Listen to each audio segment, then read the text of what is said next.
कोलकाता में मुसलमानों की आबादी लगभग 40% से ज्यादा है। इसके बावजूद आज भी शहर में कई मस्जिदें गैर मुस्लिमों के कब्जे में हैं। कई मस्जिदें ऐसी हैं जहां नमाज पढ़ने के लिए अदालत की इजाजत लेनी पड़ती है। ऐसी ही एक मस्जिद मानिक तल्ला में है, जो कोलकाता के सबसे घनी मुस्लिम आबादी वाले इलाके राजा बाजार के बिल्कुल पास में ही है।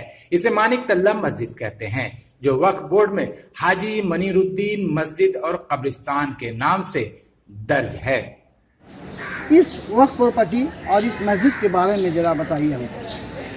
ये 1911 में ये मस्जिद हमारे हाजी मनीरुद्दीन साहब ने वक्फ किया था और 1964 में ये मस्जिद को वक्फ किया गया। उसके बाद 1947 में यहाँ राइट हुआ होने के बाद जब ये पूरा इलाका मुसलमानों का था, वक्फ किया हुआ जगह था, जब ये खाली हुआ तो इस पर भी रिफ्यूजी लोग कब्जा करने के बाद इसमें सिलसिला चलता रहा वक्फ यानी कि गिफ्ट का।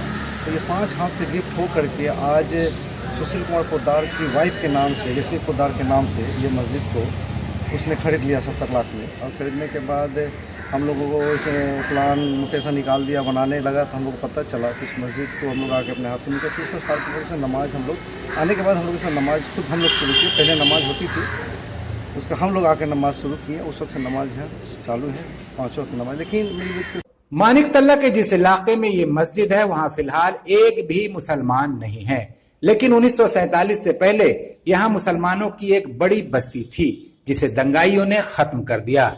मस्जिद पर बरसों से गैर मुस्लिमों का कब्जा है।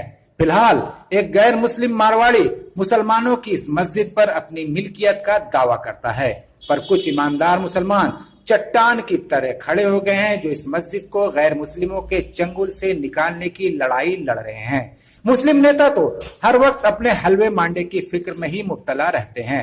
ये आम मुसलमान ही हैं जो अल्लाह के घर की हिफाजत की लड़ाई लड़ रहे हैं। इसका केस चल रहा है, हमारा बाउंड्री गिरा उसके लिए केस चल रहा है। इसी तरह से टाइटल शूट का केस चल रहा है। हमारा 4 केस इसका है, ये चल रहा है। इसके लिए अभी कोर्ट में हमारा गवाही भी चला है और फाइनल स्टेज पे है। इंशाल्लाह अल्लाह की मदद मिलेगी और हमारे यहाँ के कोर्ट पे भी पूरी यकीन है कि हमारी क्योंकि हमारे पास सब कागजात हैं, तो हमें पूरी यकीन है कि हमें उसका ज़रूर हमें जीत मिलेगी इंशाल्लाह। कभी बेहद शानदार इमारत रही ये मस्जिद अब एक खंडर बन चुकी है। यहाँ बनी एक झोपड़ी में मुसलमान किसी तरह नमाज अदा करते हैं। मस्जिद के बाहर हर वक्त पुलिस का पहरा लगा रहता है।